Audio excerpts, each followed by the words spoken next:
Okay, so the computer in the video is one that I built initially out of scrap parts, and I found a couple of scrap computers on the street, and I used the main board out of them, the hard drive, the DVD player, and probably a couple of other parts to build this. This case is brand new, as well as the power supply that's in it.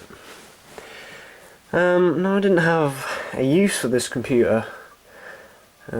Literally it was just a build project for fun, just to see if I could get it working. But I'm going to be rebuilding it today, and it's actually going to be used as my workshop computer. And I actually now have a work unit where I work with two other guys repairing TVs, which is why my floor is empty and there's no TVs populating it. And I need a computer to, revise schematics and go on the internet as well, because it saves taking my iPad up there, which is quite cumbersome to use and gets damaged quite easy. So let's have a look inside of this. Now I'm going to tell you why I'm rebuilding it in a second, but here's inside of the computer. The main board is at, I think it's a MSI K9 VGM-V. It's a fairly generic board. Originally I have recapped it as well. With Chemicon capacitors and Panasonic and Nichicon. Because originally it had OST brand capacitors and there was a couple bulging on there, so I recapped it. So why am I rebuilding this computer? Well, there's been a few glitches with this board, and something is just not right about it. For some reason the onboard audio stopped working, and I've reloaded the driver several times, and doing some internet research found that this chip here, or it's either that one or that one that processes the audio, actually tends to fail. And I was doing checks on my meter, and one of the pins is shorting to ground, and I don't think it should be, so I'm not going to go about replacing that either, because it's not worth it. The chip's only about £1, but it's quite a difficult solder job to do. But the other day, when I was planning on taking this up to my work unit, I plugged it in, turned it on, got it hooked up, turned on, the fan started, and then it stopped. Then it came back on, stopped. So I reset it, and it came back on and stopped, and then eventually it did come on and start working. There's something is just not right about this main board. I don't know whether it's because some of the capacitors that I've used, the ESR is a bit different on them to the originals. It's a bit higher, which could be the reason why, but yeah, this main board has just not been acting right. And you see here I've had to add two heat sinks, because there's two MOSFETs under there and they got incredibly hot. So yeah, I'm not happy with this board, so I'm going to be replacing it. Let me get the replacement out and show you what I'm going to be using. So here's a look at the main board that I've got, that I'm going to be using in this computer. It's an ASUS one. It's a M2A-VM HDMI. Ooh, HDMI. Wait, does that mean this board has a HDMI port? No, it doesn't. It just basically means it can read HDMI media codec from a Blu-ray player or something like that, or a DVD player. Yeah, but this is I got this for £4 off a car boot, and guess what? They also gave me 4 1GB sticks of DDR2 RAM. It says 4 RAM slots as well. And the lucky thing is, on this computer, I already have 2 gigs installed of RAM in it. So what I'm going to do is put this 2 gig stick in here, and 3 1GB sticks of RAM in here. So this thing will have 5 GB of RAM, which is pretty good. it's only going to be running Windows 7. And also the CPU is an AMD Athlon 64, I think it's about 2.1 gigahertz or so. It's not the fastest chip in the world, but hey, you know, with 5GB RAM this should be running fairly nicely. I'm going to be using this cooler as well that I was using on that computer. You know, this is copper heat pipe. There's the cooler that was in this. It's one that I bodged together. The fan on that heatsink had failed, so I bolted this on, and yeah, it's not that good. So, I'm going to be reusing some of the RAM, and there's another 512GB stick of RAM. But literally, it's just going to be a board swap and possibly a hard drive swap, because that hard drive is quite noisy. But the power supply I'm going to be keeping, and the DVD-ROM as well. The power supply is actually a Atrix one that I recapped a few months back. It's a generic one, I know, but it'll be capable of powering this computer just fine. And the output regulation is quite good as well, so I'm not too fussed. You can see those MOSFETs where they've embedded their logos onto the heatsink. Yeah, but this board is just, I don't really trust it. I think it's going to be quite unstable. So what I'm going to start by doing is transferring the hardware over to this board. Firstly, I'm going to need to replace the thermal paste on the North Bridge and the South Bridge chips. I'm going to need to replace this 3V battery as well, because it seems to be looks dodgy to me. These original heatsinks had that crappy pink stuff on them, which I hate. So I've cleaned that off, and I'm going to put Arctic Silver 5 on them. It should be fairly rock stable. And I'm going to sort the RAM situation out as well. Hopefully get quite a few gigabytes of RAM in this. This should be a decent computer for a workshop one anyway. So, firstly I'm going to clean off the old thermal compound off these chips, then get those remounted with Arctic Silver 5, then get the CPU and RAM installed. Yeah, so fairly straightforward build, but should be decent. So I got those North and South Bridge chip heatsinks remounted. It's fairly easy, and they've now got really good thermal paste on them. The chip is actually an AMD Sempron 3000 Plus. I thought it was a Athlon, but I must have used a Sempron instead. I'm going to get this cooler installed now, as well as the RAM. So let's get on with that. It's proving to be a bit of a challenge, this is. I've had to remove the Atrix power supply because the 4-pin CPU power connector wouldn't reach, because the new one is mounted all the way up there. And, you know, I was stretching the wire too far and it would just end up breaking after a while. So, put the original one back in, which is a Codeagen unit. To be honest, this unit isn't even that bad. It has some cheap caps in it. But it's built fairly well for a case-included power supply. And if the caps ever fail, I'll replace them, you know. I can't be bothered to recap it at this point in time. Maybe a couple of years down the line if this computer even lasts that long. But, yeah, I had to go back to using that power supply.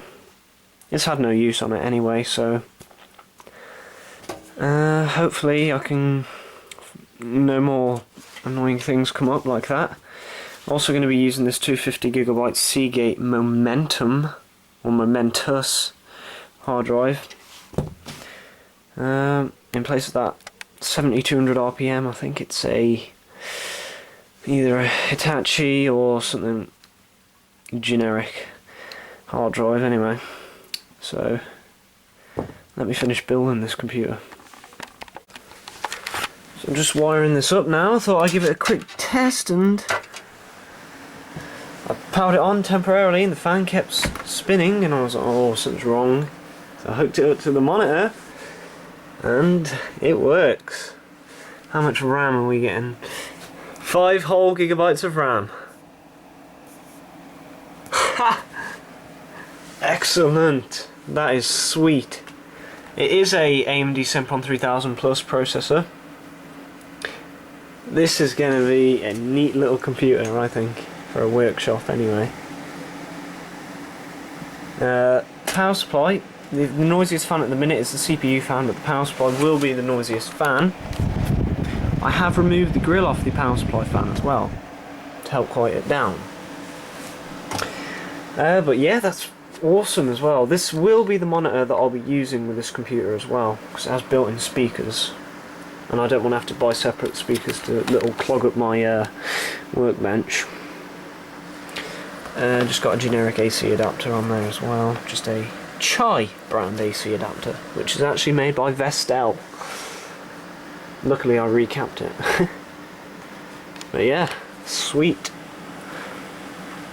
I'll have to go into the BIOS and turn the CPU fan to throttle it down, because it's at full speed at the minute.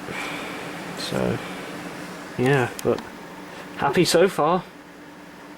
Oh, one thing that is going to be a challenge is wiring up these LED and USB connectors, because it's not labelled. I was only able to find the power on pin through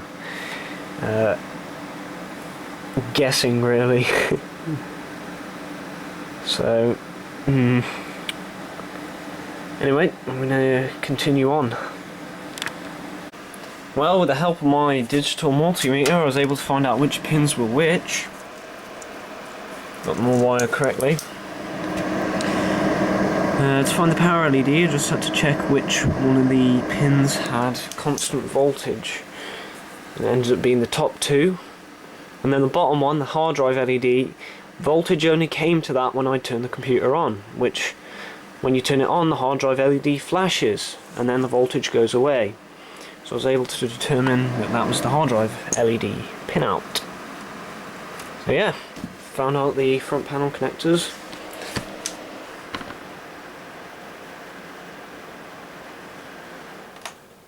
There we go. Power it back on. You see the hard drive LED flashed and went out. You can actually see the LCD crystals die in this monitor as well when it turns off. So yeah, now I'm going to wire up the USB ports and the audio ports, which is going to be harder to do. So I finished building the computer, and here's just a quick little overview of it. So the power supply is a Kodigen 400 watt, case included special, but you know, it'll work. The main board's a M2A VM HDMI with a AMD Sempron 3000 Plus CPU and a I think this is a FX AMD cooler with copper heat pipes. It has 5 GB of RAM, a 250 GB hard drive, just a generic CD-ROM, I think it's a Samsung. Had to mount the hard drive there because the mounting holes didn't match up on that bracket, but it's okay. And we've got two 60mm exhaust fans as well. So yeah, the mainboard light is on. Let's power this thing up. It's a bit noisy because of the power supply fan, but you know, it works. Let's go to the BIOS. The date and time is not set, whoops. But as you see, all the RAM is registering, hard drive is registering, and the CD-ROM's registering. Let's see if we can get on the monitor. CPU temperature 24 degrees. That's pretty good. Although the fan RPM is quite high at the minute. Maybe disable Q fan controller. Voltages are pretty in spec as well. So yeah, it's looking good so far.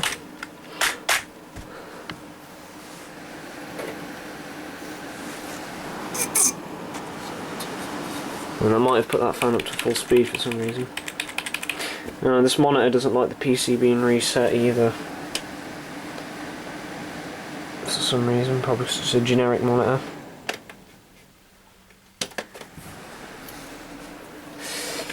Yeah, it's not the quietest computer ever, but not really much we can do about that. It's going to be in a workshop anyway, and I'm probably going to have loads of fans running for the soldering equipment. And there's going to be radio noise from the radio player we've got. It doesn't really bother us, to be honest. So exit and save. So now it's time for Windows 7. Let's get Windows 7 installed. I've already had some sort of weird glitch. The setup installation was really fast, but oh, the glitch is gone. So something stupid had happened. Yeah, but the setup was damn well fast. I only started installing this at about say about 12:55, and it's now only 1:30. This is a fast little PC for how old some of the hardware in it is.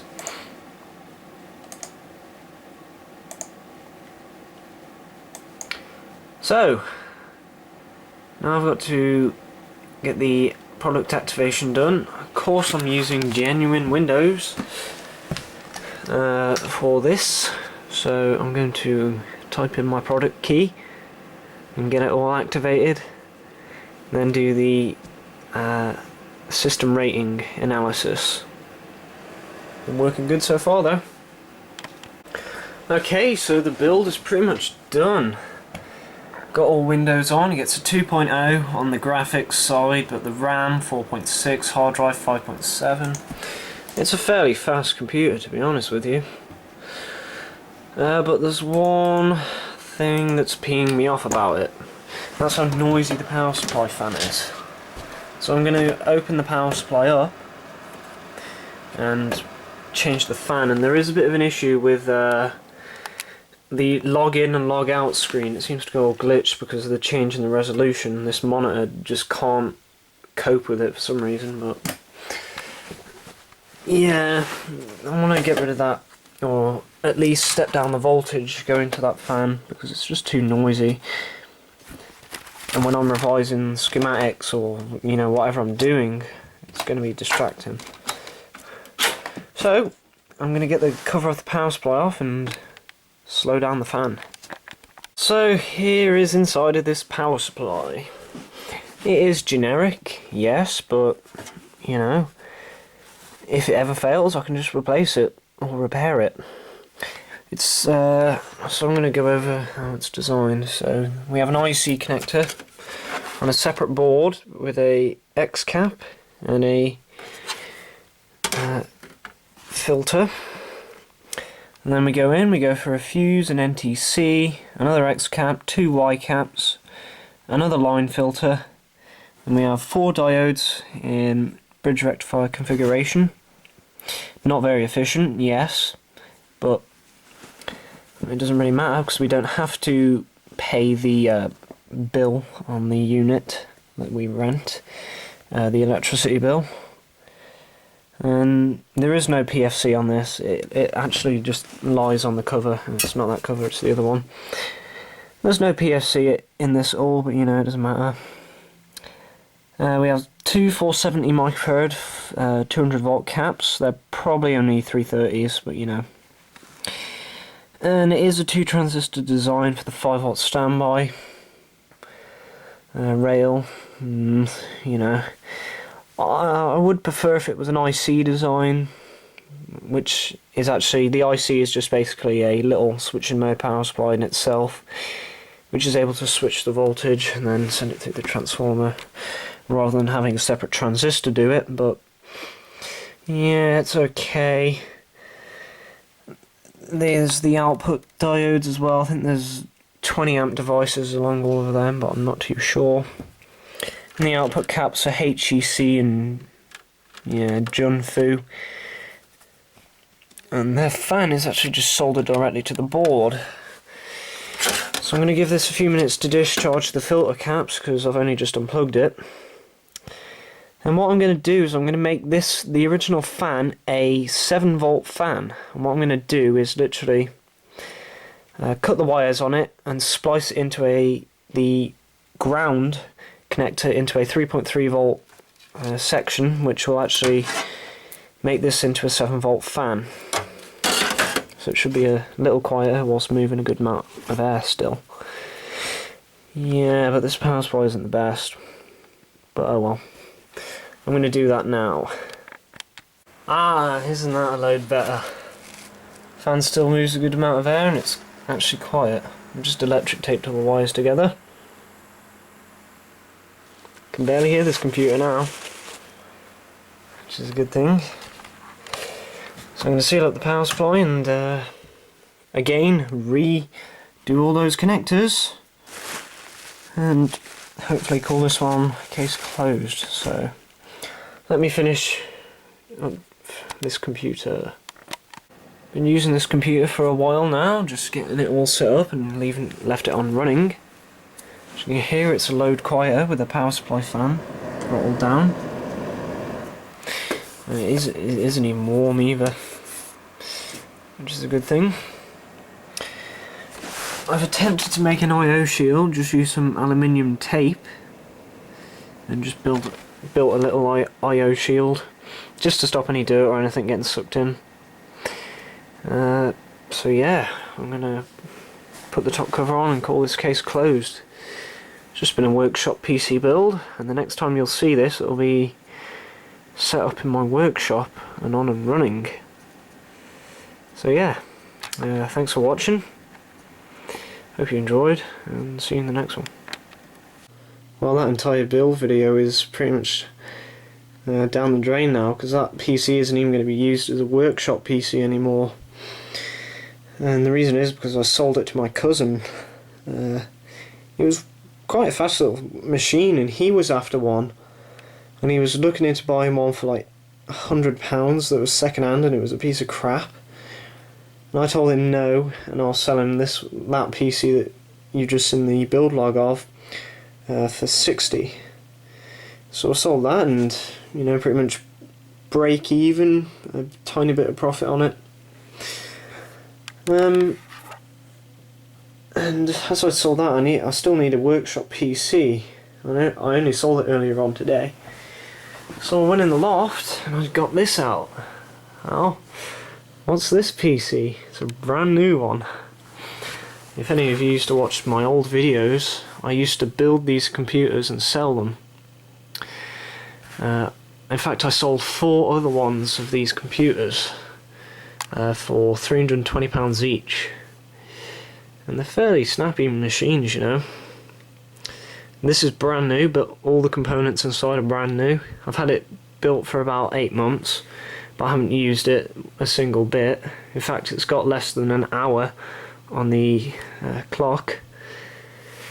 So what's inside of this? An AMD Sempron 145 CPU, 2.8 GHz, 1 meg of cache, 4 GB of RAM, a Zeus M5A 78L mainboard, Western Digital Caviar Blue 500 GB hard drive, and a 300 watt Be Quiet power supply.